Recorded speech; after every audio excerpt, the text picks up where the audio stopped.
Okay, thank you for coming, and I'm so glad that my colleagues, Senators Wyden and Warren, ranking member and senior member of the Finance Committee, or middle, I guess, right? You're a senior, you're in the middle of the seats there.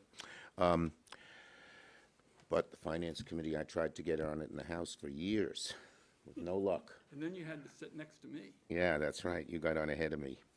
But we're all happy. All right, and so as you know, in the last 3 weeks, the first week we focused on Medicaid rather. Second week on rising costs for families and lost jobs in America. And this third week we're talking about taxes, but they're all related because we all know what they're doing. They're giving tax cuts to the billionaires and hurting, whether it's on Medicaid, on SNAP, on so many other issues, including taxes themselves, hurting the average person, the American family, as you can see. Red, red, red, red, red, red, red, till you get to be rich. So, and for weeks, Senate Republicans promised they'd take their dangerous, unpopular House bill and fix its worst provisions. Senators went home and told their constituents, oh, don't worry, this'll change, that'll change. They said they were listening to their constituents. They lied. They lied. Many of them claimed they would draw red lines on cuts to Medicaid or clean energy or food assistance. But now we know the truth. But now that we've seen the Senate Republicans' big, beautiful betrayal, we know what's in it. They didn't fix the House or improve the House bill. They made it far, far worse. The Senate Republican bill is, simply put, bigger cuts, bigger betrayal. Here are 5 ways, there are many, but I thought I'd point out 5, and please indulge me a minute, that the Senate bill is even worse, more extreme, more destructive, more cruel than the House version. 1, the Medicaid cuts are deeper, with more pain, more people losing their health care. Now it's over $1 trillion. The House bill originally was $880 billion at its peak. 16 million Americans, maybe more, will lose health care. Tens of millions more will have their insurance premiums, health insurance premiums, go way up. So it's going to hurt a large chunk of America, just about all of working class America, and including middle class America. The Republicans in the Senate have loved to talk about protecting Medicaid. A whole bunch of them called it a red line. But with this bill, it's not a red line, it's a dare. Their plan guts health care even more than the House bill. Democrats are happy to work with Republicans to rid Medicaid of any waste, fraud, or abuse. But this isn't that. This is repeal and replace by another name. The Senate bill squeezes hospitals even harder than the House bill. It crushes health centers and decimates rural hospitals. The healthcare sector alone would lose close to 1 million jobs. When you add that to the clean energy job loss, you're pointing at a recession. Second, the clean energy bill, it kills jobs and raises costs. Senate Republicans spent weeks promising everybody, including their governors, including the companies and unions and others who are working in all of this new clean energy manufacturing, that they would change the House bill. Instead, the Senate clean energy proposal is a head fake. They try to make it seem like they're making it better, but they don't, particularly in the core areas of wind and solar. The Senate clean energy bill cuts are every bit as destructive as the House proposal. It phases out credits for wind and solar within 6 months. These phase-outs are a death sentence for clean energy.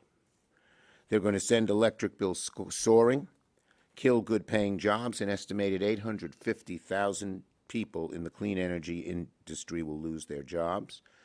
And despite all the rhetoric from Trump and the Republicans, we're going to surrender U.S. energy independence to China. China will dominate, particularly in the fastest, cheapest way to bring new electrons onto the grid, which is solar. China's going to dominate and have American consumers by the neck. The cuts will choke America's energy output right as we need to expand our capacity.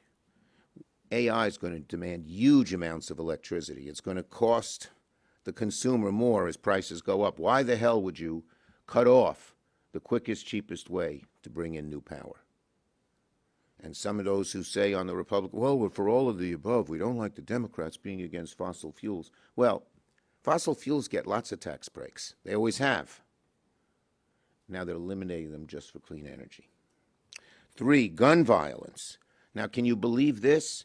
That horrible House provision on gun silencers, saying you no longer had to go through a background check to use a gun silencer, and the only people who use silencers are bad people. Cops don't like silencers. Average citizens don't like silencers. Only somebody who's going to shoot and doesn't want it to be known they're shooting. But they made it worse. I'm the author of the Brady Law. I'm the author of the assault weapons ban. I know the history. And one of the bottom lines for everybody in the past, even Republicans, is that shotguns and rifles should have background checks. Guess what? They took them away in the Senate bill. Years of history and compromise. Years of saying everyone knew that these guns were too dangerous, they took it off. Now, if they get their way, silencers, as in the House bill, and shotguns and rifles added in the Senate bill will not lead a background check. Anyone, any criminal can get them. Now, we are contesting this and other provisions in the birdbath. We're hopeful we can win. We'll see what happens.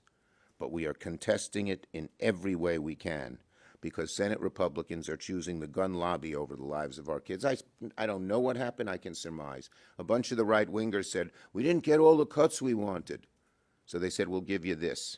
Who knows? 4th, attacking our courts. Speaking of fighting against a radical plan by the Senate Republicans, look at what they're doing to the courts. Now, you might be confused. You say, this is a tax bill. Why are Republicans trying to push something on the courts? We'll do the math. Trump is losing in court over 95% of the time. Some of us have been plaintiffs in suits. Many times, other times, we worked with other groups and we were amici or just helped them. We're winning in the courts. And you know, all too frequently, guess who's siding with us? Judges Trump appointed in his first term. The House bill would have prevented courts from enforcing injunctions if plaintiffs didn't put up massive security bonds. The Senate, not to be outdone, makes it worse, preventing courts from even issuing injunctions against the federal government in the first place if plaintiffs don't put up a massive, unaffordable to so many security bond.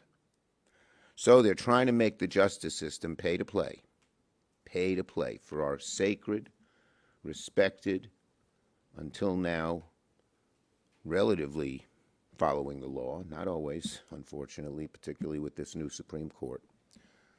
But they're changing it. If you don't have money, you don't get justice. That's never been the American way. Senate Republicans are doing Trump's bidding, and they're trying to protect him by stopping courts from issuing injunctions. This is our democracy. We're going after it. We're not going down without a fight. This and many other provisions, the gun provision and many others, we are challenging with the parliamentarian because we don't think it meets the actual criteria for that. And finally, on taxes, where my 2 colleagues, members of the Finance Committee, will elaborate. But given all these devastating cuts, you'd have to assume the Republicans would say, okay, we'll lower the national debt. Nope, quite the opposite. CBO yesterday said that the House-passed bill would increase the debt by $3.4 trillion, surging interest rates on every American. That means when you buy a home, you buy a car, you use a credit card, you're going to pay more because of the tax cuts for billionaires. Now, it's not even considering the Senate bill. That was 3.4. It's even more generous than the House and locks these tax breaks, and here they are. Look at the very top 10% get a nice increase in their income. Look at the others. Poorest people lose $2,500. That's a lot of money for anybody, but if you're poor, it's devastating. Under the so-called middle-class provisions, the wealthiest 0.1% get an average tax cut of $400,000. What does it mean to your family? Fewer benefits, higher costs. We're going to do everything we can with the court of public opinion and in the vote-a-rama process to show the hypocrisy of what the Republicans are doing. And to elaborate on that hypocrisy, we have Ron Wyden. Thank you, Leader Schumer, and good to be with you and Senator Warren. And let me start it this way.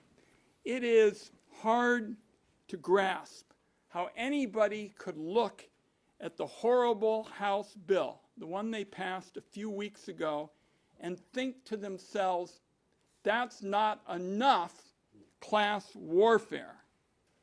That's apparently what Senate Republicans think. It is hard to believe that anybody could spend almost $3 trillion on a bill full of tax cuts and somehow increase the poverty rate in America.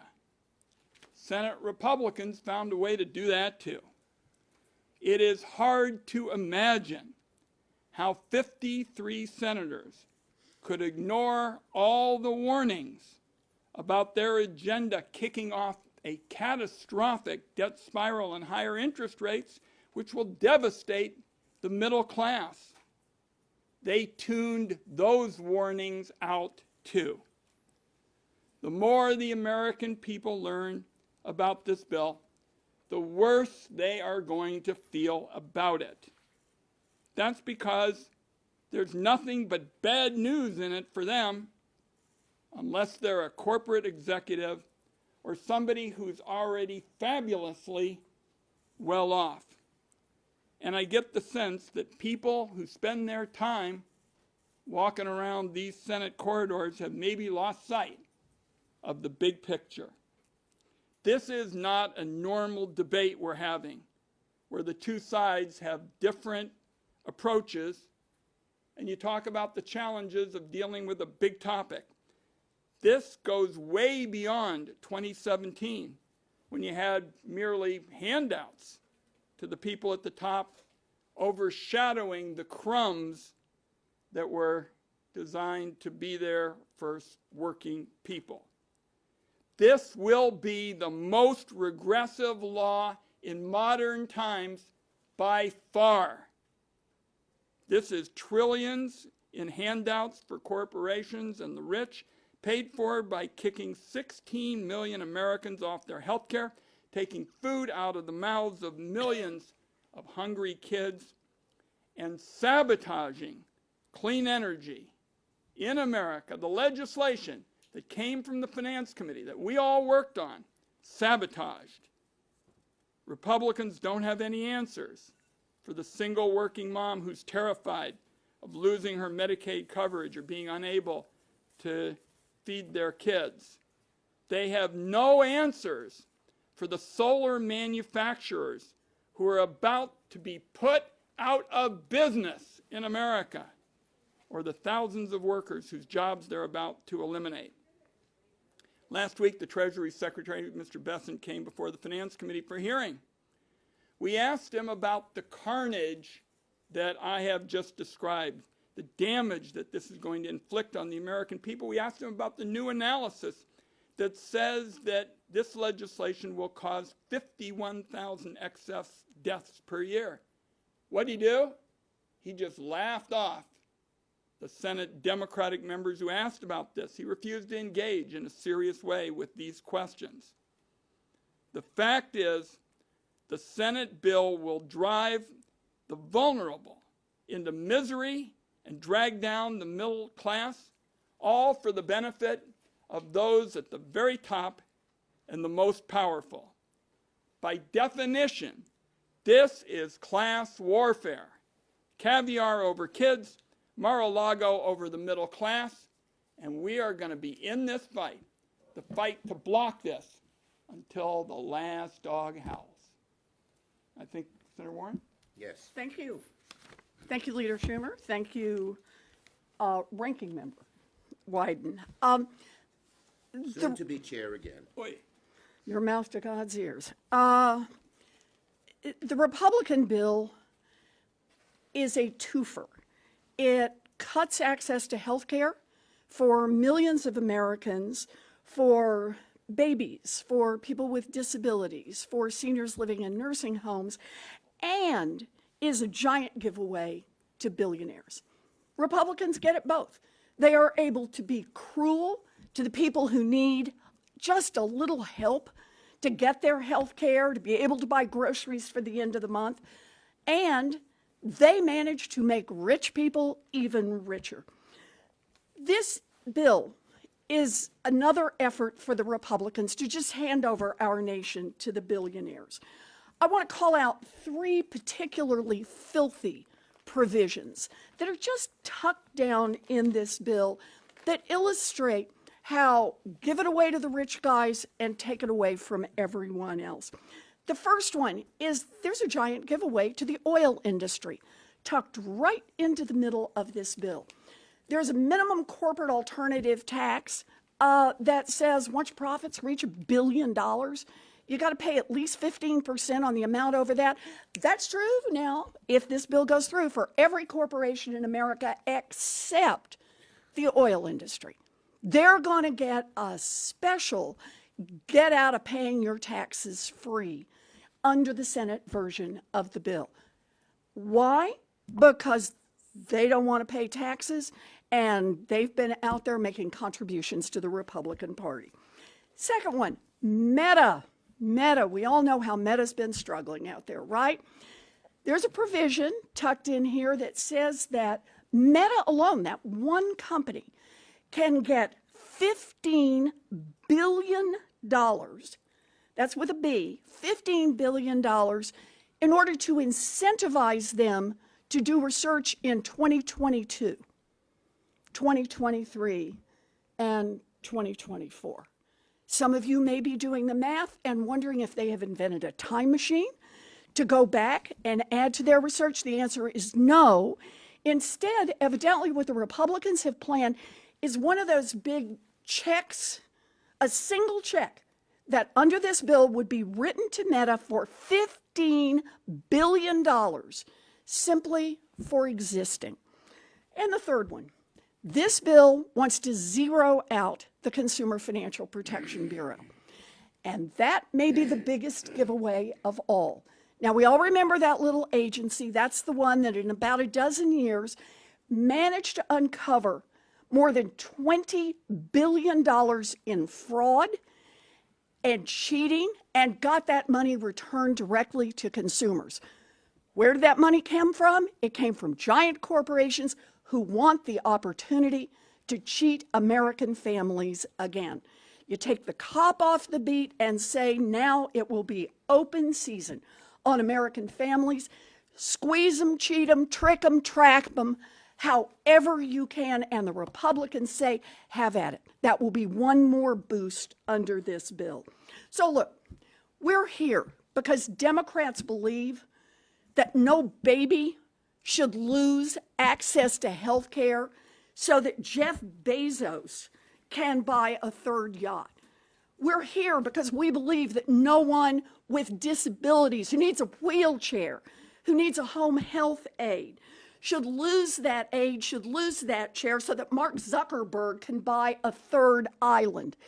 And we're here because Democrats believe that no senior should be pushed out of a nursing home so that Elon Musk can take a rocket ship ride to Mars. Budgets are about our values. The Republicans have made clear they are willing to throw millions of Americans under the bus so they can help out a handful of their billionaire friends and those billionaire corporations. Democrats are here to fight back. Okay, we'll take some questions on this subject first. Yes. On the issue of taxes, obviously another one of the major changes from the Senate version and that was made to the House version is the deduction of the SALT cap. In the House correct, 10. 10,000. What do you make of that change being from New York? And have you talked to any of your Republican colleagues at all? Because on the House side, you have some Republicans from New York, but Well, so far, and this is just from reading in the press, our House Republicans are vehemently opposed to this, not just New York, but a few other states as well. Look, this was passed by the Republicans in 2017. It was a dagger aimed at the heart of blue states, because blue states, states' rights on their own, wanted to put more money to help educate our kids, to help provide health care, to have a better environment. The right wing hated it, and that's why it was aimed at it. So I'm against the whole elimination of the deduction period. Yes. Can you talk a little bit about Democrats' strategy for Vote-A-Rama? It could be as soon as next week, and you'll have a significant opportunity on the floor to Yes, amend this. and we're going to use that opportunity in hopes, maybe difficult, but we're in getting Republicans to vote with us on some things they've all said they've agreed with, and show people who we are. So there are 5 basic areas we're looking at. It'll go beyond that, but one is Medicaid and health care. The second is higher costs for you and fewer jobs for you, focusing a little bit on the energy, but on other issues as well. The third will be the taxes. The fourth will be the corruption, the rampant corruption in this administration. And the fifth will be the deficit. All those deficit hawks on the Republican side will have a chance to reduce the deficit. Yes.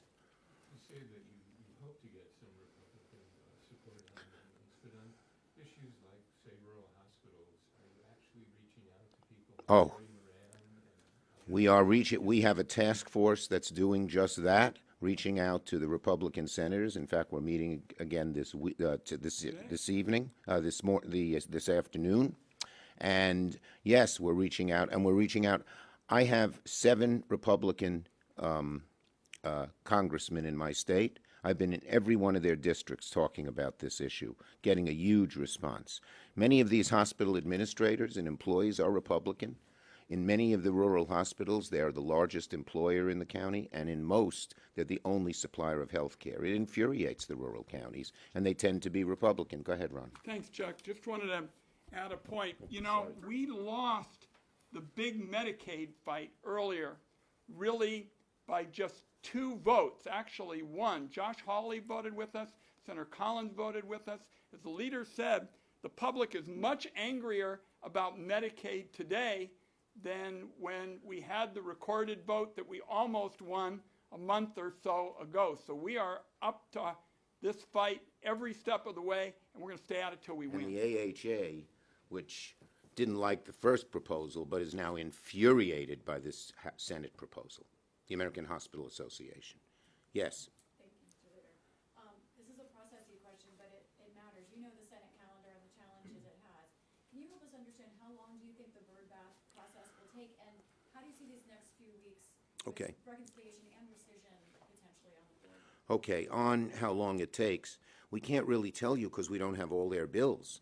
The biggest bill, far and away, that deals with the issues that Ron, Elizabeth, and I have talked about, hasn't even been put down yet. So it's hard to tell.